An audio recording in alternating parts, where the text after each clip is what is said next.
Welcome to Siddhivinayak tutorial. सुप्रभात पिला आज भिडियो आम करवा क्लास 6 गणित प्रकाश बही 2.9 कोणर माप। गोटे देख ये वृत्त दी गोटे वृत्तर तार केते डिग्री थाए तार माप थाए 360 डिग्री ता पूरा अंशटी थाए 360 डिग्री। देख ये बही दी माप 1 डिग्री जहाँ को आम 1 डिग्री भाव लिखा जाए 1 डिग्री माने ए भाव लिखा जाए यहाँ डिग्री चिन्ह है। जदि देख लिखी यही एकक अंश जेकोसी कोण को मापिबा व्यवहार करा जाए गोटे कोणर माप यार भितर थिबा 1 डिग्री रो एक अंश संख्या ता माने जदि 30 डिग्री देछि 30 डिग्री देछि हेले से जदि मन कर ए चित्रटी हला 30 डिग्री ताहले एठारे एभली भाव में तार एक डिग्री रही 30 डिग्री अच्छी बा 30 एकक बोली कहवा गोटे बाड़ी को आम 1 डिग्री नेबा ताहले एपरी भाव में 30 डिग्री एकक अंश अच्छी बुझीगला।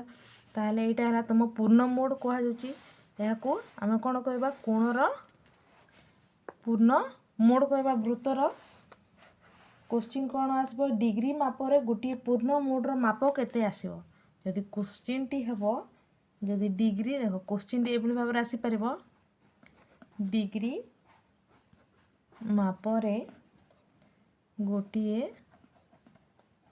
पूर्ण मोड्र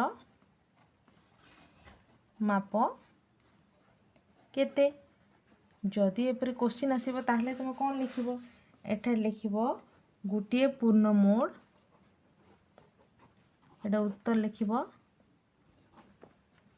गोटे पूर्ण मोड गोटे पूर्ण मोड बा पूर्ण वृत्त को केतोटी 360 टी समान अंश रे विभक्त करा जाइछि तेणु एक पूर्ण मोड रो माप केते डिग्री हेबो 360 डिग्री हेबो ए भली आंसर टी लिखिबो से भली सरल एटा हला 360 डिग्री माने कोन गुटे वृत्तर माप हला 360 डिग्री वृत्तर अधा केते थिबो सरल कोणर माप किपरि थिबो गुटे सरल कोणर माप एटा है तुम सरल कोण एटा थाए 180 डिग्री यार माप केते थाए 180 डिग्री 360 डिग्री रो अधा ताले गोटे सरल कोणर माप केते कहले कोन कहबो देखिबो गोटे सरल कोण एक पूर्ण मोड रो अधा अटे तेणु सरल कोणर माप 180 डिग्री कहि कि लिखिबो सेपरि समकोण बोले तुम जानिचो एटा हला तुम समकोण कार अधा 180 डिग्री रो अधा देखो तुम बही रे भी एठारे लिखि देछि देखो देखो देखो निम्न रे गुटे वृत्त को 1 2 3 4 5 6 8 9 10 भाग रे विभक्त करा जाइछि प्रत्येक क्षेत्र रे उपलब्ध कोण गुड़िकर डिग्री माप कोण हेबो कहिछि श्रुतित कोण गुड़िक निकट रे डिग्री माप लेख कहिछि ताल देखो एटा केते भाग रे विभक्त कहिछि गुटे 2 3 4 5 6 8 9 10 भाग रे समान भाग रे विभक्त कहिछि चित्र रे तार डिग्री माप केते हेबो देखो आंसर लिखिबो प्रथम भाग केते 360 डिग्री पूर्ण मोड आम जानिचे 360 डिग्री तासे एटा गुटे हला 360 डिग्री तार सेकेंड समान भाग कोन हेबो 360 डिग्री बाय 2 करिवो ताले 180 डिग्री पाइबो ताले से कोन कहछि तापरे समान भाग रे 3 समान भाग कहछि देखो एठारे क्वेश्चन रे देखो 3 भाग कहछि ताले पुणी थरे 360 को 3 रे हरण करबा 360 हरण 3 करबा ताहले आमे पाइबा 120 से भली भाव रे 360 हरण 4 करबा ताहले आमे पाइबा 90 डिग्री पुणी थरे 360 डिग्री 5 कहिछि 5 भाग समान भाग रे कहिछि ताहले 5 समान भाग रे कले आमे केते पाइबा 72 हेबो तापर पुणी 360 हरण 6 करबा 6 कले केते हेबो 60 डिग्री हेबो। पुणी थे देख 360 डिग्री समान भाग केते 8 भाग समान भाग कही ताले 8 रे हरण कर पाइबा 45 डिग्री। तापर 360 को आम 9 रे हरण कले आम पाइबा 40 डिग्री। पुणी थे से कौन कही 360 को 10 समान भाग कही तापर आम पाइबा 36 डिग्री। यही भाव आंसर गुटिक आसब आसब तुम लास्ट आसब 360 डिग्री हरण 10 समान भाग ताहले आमे 12 रे करबा ताहले आमे पाइबा 30 डिग्री। देख एबे देख प्रश्न नंबर 1 कौन कही खंडे कागज पृष्ठा उपर निजर सुविधा मुताबक व्यासार्ध को नहीं गोटे वृत्त अंकन कर कही वृत्तटी को काटंतु गोटे वृत्त किंबा गोटे पूर्ण घूर्ण 360 डिग्री हम आम जानी गोटे वृत्त अंकन कले आम 360 डिग्री पाइबा। सेकेंड नंबर कौन कही चित्रटी अंकन कर कही एटा वृत्तर चित्र अंकन हम एभली भाव में राउंडर साहाय्य कर अर्धवृत्त गोटे को केन्द्र नेब तार अर्धवृत्त 2 सेंटीमीटर नि अर्ध व्यासार्ध नेब 2 सेंटीमीटर 3 सेंटीमीटर बा 4 सेंटीमीटर जहाँ को भी नहीं कि तुम गोटे वृत्त अंकन कर यार केते हेबो माप 360 डिग्री यार माप हेबो एटा राउंडर साहाय्य कर। सेकेंड नंबर कौन कही कागजर अंकित वृत्तटी को समान 2 भाग में भांगी दियो और मझी दागरे यह काटी 2 खंड अर्धवृत्त अंकन कर अर्धवृत्त डाहाण पाख ताले डिग्री लेख कही देख एभली चित्र दी दीची कर देख प्रश्न कौन दीची अर्धवृत्तर माप पूर्ण वृत्तर हाफ बा अधा भाग तेणु अर्धवृत्तर माप डेक्स अधा हेबो ता माने एटा 180 डिग्री हरण 2 करदेबा ताहले एठारे 180 डिग्री आंसर टी मिल 360 डिग्री लिख।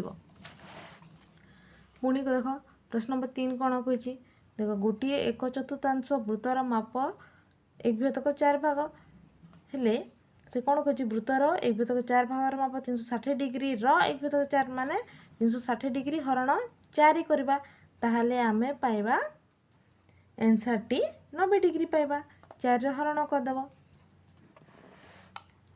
किंबा देख कही किंबा 1/4 वृत्तर अर्धवृत्तर अधा 180 डिग्री अधा 90 डिग्री आंसर समान बाहर एठार डेक्स रे एठार 190 डिग्री हेबो 360 को 4 द्वारा हरण कले आम 90 डिग्री पाइबा। देख कौन कही भंगा है देख भंगा है यार वृत्त 108 भाग किंबा गोटे पूर्ण गुणर 108 भाग किंबा 360 डिग्री 108 भाग किंबा 180 4 भाग किंबा 90 2 भाग समान डेक्स होची एठा देख आंसरटा लिखि दीची करके ताले एभली भाव कर नब।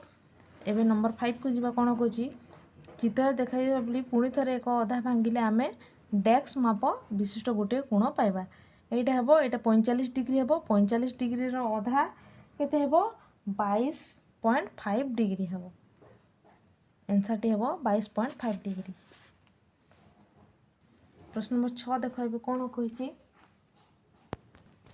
देख कौन कही चित्र 2.19 और चित्र 2.20 देखाई भली कागजर भांग को खोली दियो ओ बी ओ सी एपरी समस्त भाग को चिन्हित कर कही देख ये लिखी यहाँ ओ B C D E F G H I एभली भाव दे दीची चिन्हित कर कही और डिग्री माप को लिखिदेव आंसरटा बाहर पड़ो। देख एठारे नोट कौन दीजिए कोणर समद्विखंडक प्रत्येक स्थल में आम अधा अधा कर भांगी देले दि जाइथिबा कोणर अधा पाइबा यही प्रक्रिया को कोणर समद्विखंडक कहवा जो रेखा एक निर्दिष्ट कोण को समान 2 भाग में भाग करे ताको आम कोणर समद्विखंडक कहुए। जदि एठारे गोटे मन कर एठा गोटे एटा है तुम कोण एटा गोटे कोण अंकन कले समद्विखंड बोले यही कोण को आम समान 2 भाग में एभली भाव में भाग करबा यह आम समद्विखंडक कहीपर यहाँ गोटे कोण है यहाँ गोटे कोण है यहाँ है बड़ कोण जदि ए ओ बी जदि से बड़ कोणटी है जदि ओ डी है से समद्विखंडक रेखा ताहले एटा गोटे कोण हेबो ए ओ डी गोटे कोण हेबो और डी ओ बी गोटे कोण हेबो एटा को आम समद्विखंडक कोण कहबा बा कोणर समद्विखंडक कहि परबा। ताहले देख कौन कही प्रोट्राक्टर व्यवहार कर निम्नलिखित कोण गुड़िकर परिमाण डिग्री प्रकाश कर कही प्रोट्राक्टर साहाय्य तुम ମାପ କରିକି ଏଠାରେ ଲେଖିଦେଇ ପାରିବ ଏଟା କେତେ ଡିଗ୍ରୀ କୋଣ ଏଭଳି ଭାବରେ ତାକୁ ତୁମେ ପ୍ରୋଟ୍ରାକ୍ଟର ସାହାଯ୍ୟରେ ମାପ କାଢ଼ି ନେବ। ଦେଖ ଏଭଳି ଭାବରେ କରିବ। ଯେତେ ଡିଗ୍ରୀ ହେବ ତାକୁ ଲେଖିଦେବ ଏଭଳି ଭାବରେ। এই ଚିତ୍ର ମଧ୍ୟ ସେଭଳି କୋଣ ମାପ କରିବ ପ୍ରୋଟ୍ରାକ୍ଟର ସାହାଯ୍ୟରେ ବହିରଟା। ଆଉ ତାପରେ ଦେଖ ଏଇଟା 30 ଡିଗ୍ରୀ ହେବ। ଏଇଟା ଏଭଳି ଭାବରେ କୋଣ ଅଙ୍କନ କରିବ, କୋଣର ମାପ ଲେଖିବ, ଯୋଉଟା ହେବ ତାକୁ ଲେଖିବ ଏଭଳି ଭାବରେ କରିବ। ଦେଖ ପ୍ରଶ୍ନ ନମ୍ବର 3 କ'ଣ କହିଛି, ତଳେ ଦିଆଯାଇଥିବା କୋଣ ଗୁଡ଼ିକର ମାପ ଓ ଏଥିପାଇଁ ତୁମେ ପ୍ରସ୍ତୁତ କରିଥିବା କାଗଜ ପ୍ରୋଟ୍ରାକ୍ଟରକୁ ବ୍ୟବହାର କରିପାରିବ କି? ହଁ କରିପାରିବା। ଏଇଟା ଦେଖ କାଗଜ ପ୍ରୋଟ୍ରାକ୍ଟର, ଏଇଟା ହେଲା ମୁଁ ପ୍ରୋଟ୍ରାକ୍ଟରକୁ ନେଇଛି, ତୁମେ କାଗଜ ପ୍ରୋଟ୍ରାକ୍ଟର ବି ତିଆରି କରିପାରିବ। ଦେଖ ଏଠାରେ କ'ଣ ହେବ, ଏଇଟା 45 ଡିଗ୍ରୀ ହେବ। ଏଭଳି ଭାବରେ ଏହାକୁ ମଧ୍ୟ କୋଣ ମାପ କରିଦେଇପାରିବ। ଦେଖ ଏଭଳି ଭାବରେ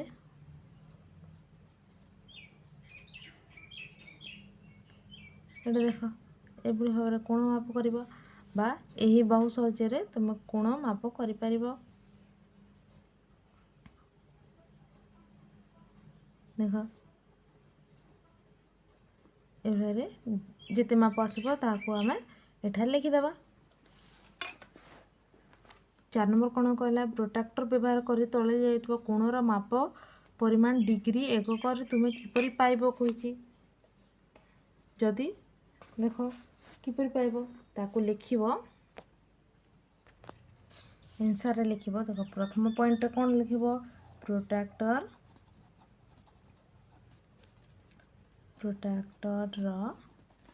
କ'ଣ କରିବା, କେନ୍ଦ୍ରବିନ୍ଦୁ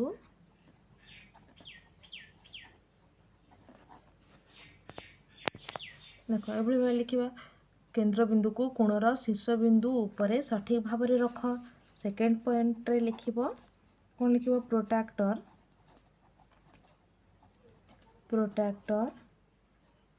ଅଧା ବା ଆଧାରରେ ଏଟା ଲେଖିବ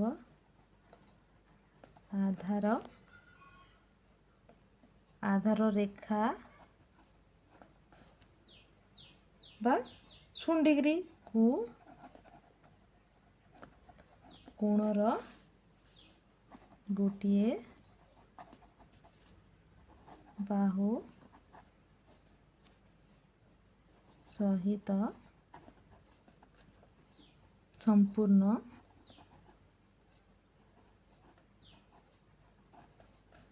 ସମ୍ପୂର୍ଣ୍ଣ ମିଳାଇ ରଖ।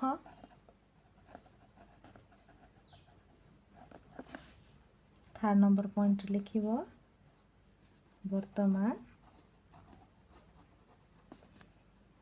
କୋଣର ଦ୍ୱିତୀୟ ବାହୁଟି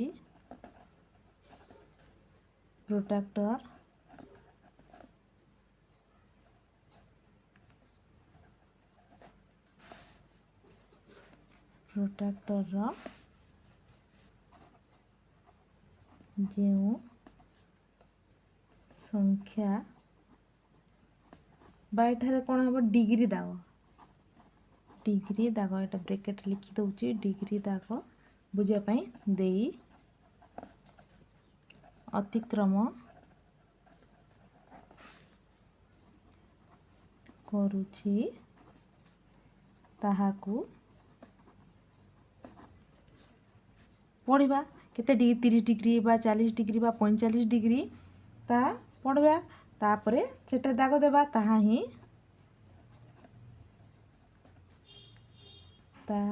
କୋଣର ଡିଗ୍ରୀ ପରିମାଣ ଅଟେ। ଏଭଳି ଭାବରେ ଲେଖିବ। ନମ୍ବର 5 କ'ଣ କହୁଛି, ନିମ୍ନଲିଖିତ ପ୍ରତ୍ୟେକ କୋଣକୁ ମାପି ଏହି କୋଣର ଡିଗ୍ରୀ ଏକକ ପ୍ରକାଶ କର କହୁଛି। ପ୍ରୋଟ୍ରାକ୍ଟର ସାହାଯ୍ୟରେ ମାପିବ। ଦେଖ ଏଭଳି ଭାବରେ ମାପିବ। এইটা আসিব तुम ठीक से এটা মাপিব তাহলে এইটা আসিব 85 ডিগ্রি হব। দেখ 85 এইটা হল 80 এঠার গণিব এটা 0 10 20 30 40 50 60 70 75 80 85 হব এটা ভালো ভাবে তাহলে করিবা বা এটা 80 হচ্ছে 80 লিখিব 80 ডিগ্রি লিখিদেব। नेक्स्ट ताको करले आम पाइबा देख समान भाव रे एटा कले तुम केते डिग्री पजे 120 डिग्री 120 डिग्री लिखिबा देख ए पाखरे देख पुणी या मापिबा देख एटा जेते डिग्री हेबो एभली भाव रे रेखा सहित ए बिंदु को ए रेखा सहित मिसई की प्रोट्रैक्टर सहित मापिबा एग्जैक्ट केते डिग्री हेबो एते डिग्री लिखि दबा एठा देखो एटा 60 डिग्री रे जाउछि 60 डिग्री एभली भाव रे डी को मापिबो ई एफ को मापिकी लिखि परिबो।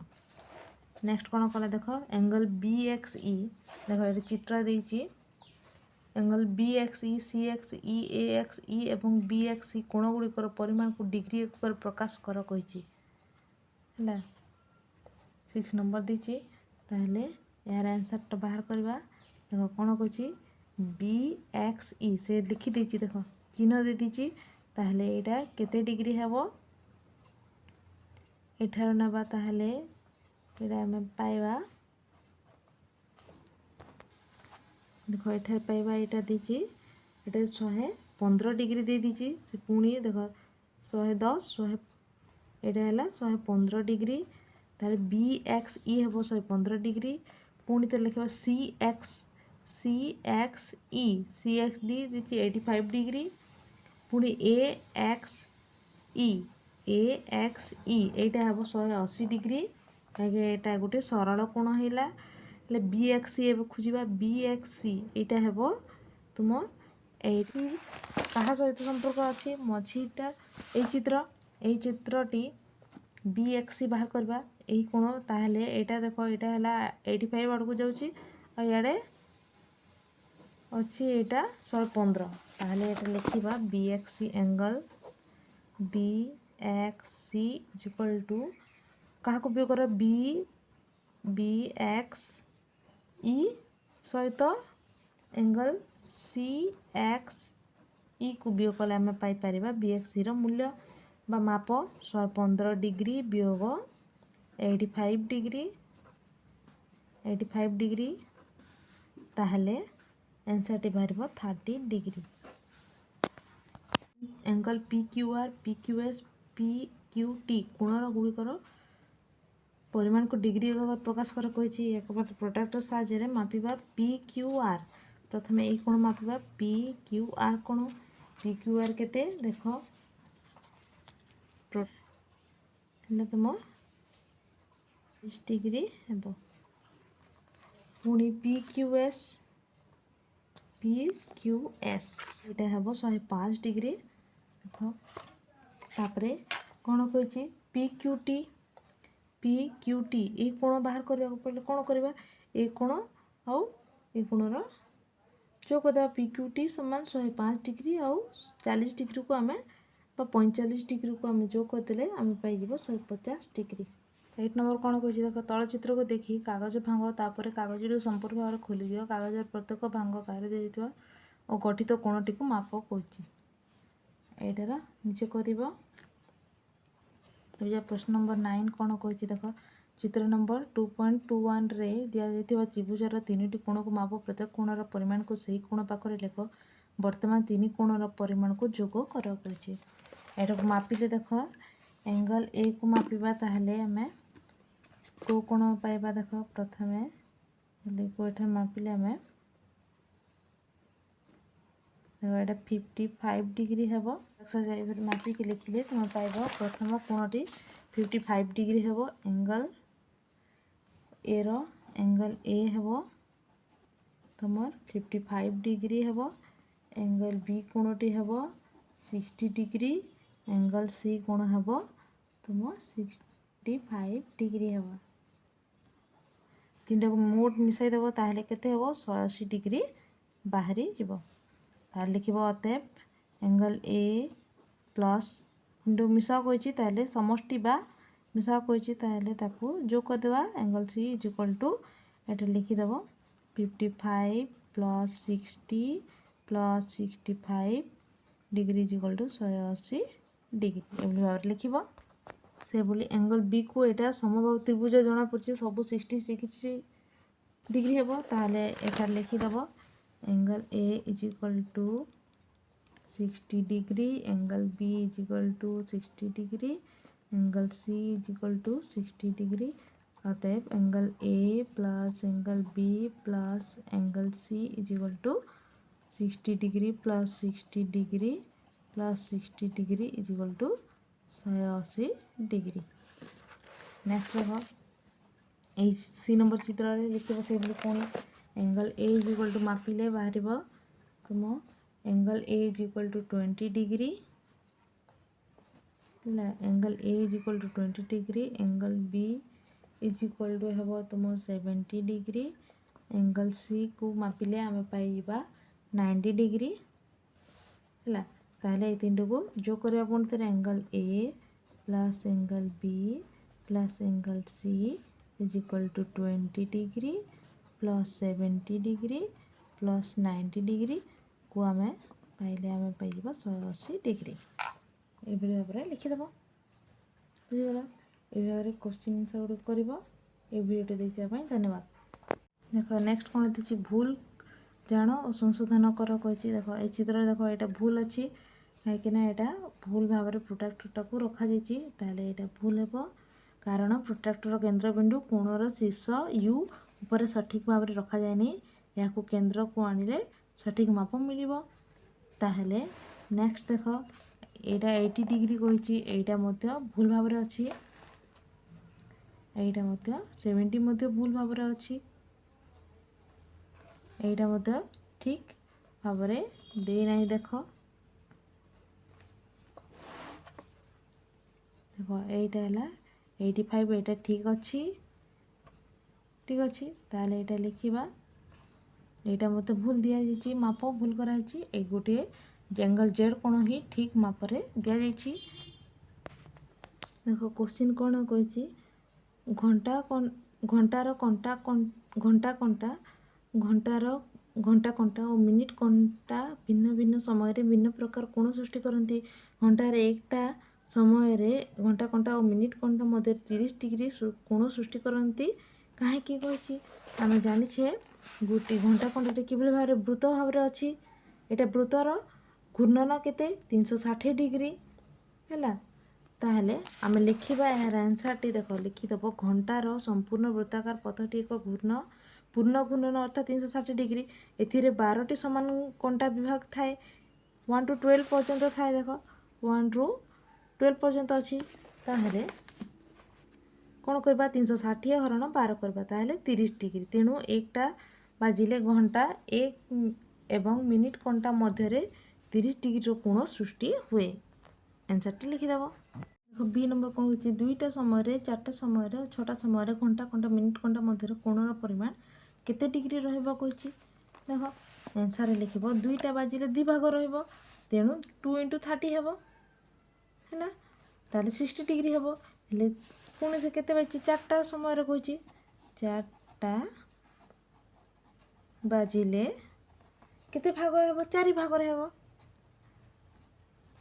4टी भाग रहिबो एभली भाव लिखिबो ताहले तेणु कौन करबा 4 into 30 करबा समान केते हेबो 120 डिग्री हेबो से 6टा कहिची 6टा बाजिले पुणी लिखिबो बाजिले 6 भाग रे हेबो 6टी भाग रहिबो ताहले तेणु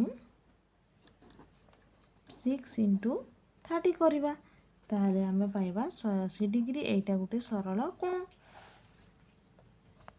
सी नंबर कौन होची भिन्न समय कंटा कंटा मिनिट कंटा मध्य सृष्टि होता कोण गुड़िकर परिमाण निर्णय कर मन कर एठार आम नहीं जावा 3टा बाजी 3टा समय आंसर लिखिदेव सी रा 3टा समय 3 भाग हेब 3ଟି ଭାଗ ହେବ। ତାହେଲେ କ'ଣ କରିବା? ତେଣୁ ଏଠାରେ 3 × 30 କରିବା। ତାହେଲେ 90 ଡିଗ୍ରୀ ହେବ। ପୁଣି ଏଠାରେ ଯଦି 5ଟା ସମୟରେ ନେଲା ଏଠି କ'ଣ ହେବ? 5ଟି ଭାଗ ହେବ। ତାହେଲେ ତେଣୁ 5 × 30 ହେବ। 5 × 30 ହେଲେ 150 ଡିଗ୍ରୀ ହେବ। ସେଭଳି ଭାବରେ ଯଦି ମନେକର 8ଟା ସମୟରେ 8 ଭାଗ ହେବ, 8ଟି ଭାଗ ହେବ। ତାହେଲେ ତେଣୁ 8 × 30 କରିବା। ତାହେଲେ 240 ଡିଗ୍ରୀ ହେବ। ଏଭଳି ଭାବରେ ଆନ୍ସର୍ ଗୁଡ଼ିକ କରିବା। ନେକ୍ସଟ ଦେଖିବା 2 ନମ୍ବର। ଦେଖ ପ୍ରଶ୍ନବର୍ତ୍ତୀ କ'ଣ କହୁଛି? କବାଟ ଓ କବାଟ ବନ୍ଧ ମଧ୍ୟରେ ସୃଷ୍ଟି ହେଉଥିବା କୋଣ, କବାଟ ଖୋଲିଲା ବେଳେ ସୃଷ୍ଟି ହେଉଥିବା ବିଭିନ୍ନ ପ୍ରକାର କୋଣର ଭେଦ ଗୁଡ଼ିକ ଲେଖ। ଏଠାରେ କୋଣର ଶୀର୍ଷ ଓ ବାହୁ ଗୁଡ଼ିକ ନିର୍ଣ୍ଣୟ କର କହିଛି। ଏହାର ଦେଖ ଏଇଟା ଯଦି କବାଟ ଖୋଲିଲେ କିଭଳି ହେବ? କବାଟର ଶୀର୍ଷ ବିନ୍ଦୁଟି କେଉଁଠି ହେବ? ତାର କବଜା ତାର ଶୀର୍ଷ ବିନ୍ଦୁ ରହିବ। ହେଲେ ବାହୁ ଗୁଡ଼ିକ ତାର ତଳର ଧାର ହେବ। କବାଟର ତଳର ଧାର। ହେଲେ ଗୋଟିଏ ପୁରା ଯଦି କମ୍ ଖୋଲିବା ତାହେଲେ କ'ଣ ହେବ? ସୂକ୍ଷ୍ମ କୋଣ ହେବ। ଆଉ ପୁରା ଖୋଲିଲେ କ'ଣ ହେବ? ସମକୋଣ ନହେଲେ ସ୍ଥୂଳ କୋଣ ହେବ। ତାହେଲେ ତୁମେ ଲେଖିଦେବ। ତୁମେ ଏଠାରେ ଆନ୍ସର୍ ଦେଖ ଏଭଳି ଭାବରେ ଲେଖିଦେବ। ଦେଖ ପ୍ରଶ୍ନ ନମ୍ବର 3 କ'ଣ କରୁଛି? ବିଦ୍ୟା ଦୋଳି ଖେଳି ଖୁସି ହୁଏ। ସେ ଲକ୍ଷ୍ୟ କରିସାରିଲା ଦୋଳି ଆରମ୍ଭ କରୁଥିବା ସମୟ କୋଣ ଯେତେ ବଡ଼ ହେବ ସେ ନିଜ ଦୋଳିରେ ସେତେ ଅଧିକ ବେଗରେ ଝୁଲି ପାରିବ। କିନ୍ତୁ କୋଣ କେଉଁଠି ସୃଷ୍ଟି ହେଉଛି? କୋଣ କେଉଁଠି ସୃଷ୍ଟି ହେଉଛି? ଯେଉଁଠାରେ ବନ୍ଧା ହେଇଥିବା ରସି ଦେଖ ଏଇ ପାଖରେ ତୁମ କୋଣଟି ସୃଷ୍ଟି ହେଉଛି। ତାକୁ କ'ଣ କରିବ? ଲେଖିବ ଦୋଳିର ସ୍ଥିର ଅବସ୍ଥା ବା ଆମେ ଯେତେବେଳେ ପଛକୁ ଟାଣି ଝୁଲିବାକୁ ନେଉଛେ ସେଥି ମଧ୍ୟରେ ସେ ଅବସ୍ଥା ମଧ୍ୟରେ କୋଣଟି ସୃଷ୍ଟି ହେଉଛି ଲେଖିବ। ହେଲେ ତାର ଶୀର୍ଷ ବିନ୍ଦୁ ହେଲା ଏଇଟା। ଏଭଳି ଭାବରେ ଲେଖିବ ଭଲ ଭାଷାରେ। ଏଭଳି ଭାବରେ କୋଶ୍ଚିନ୍ ଗୁଡ଼ିକର ଆନ୍ସର୍ଟି ବାହାର କରିନେବ। ଏ ଭିଡ଼ିଓଟି ଦେଖିଥିବା ପାଇଁ ଧନ୍ୟବାଦ।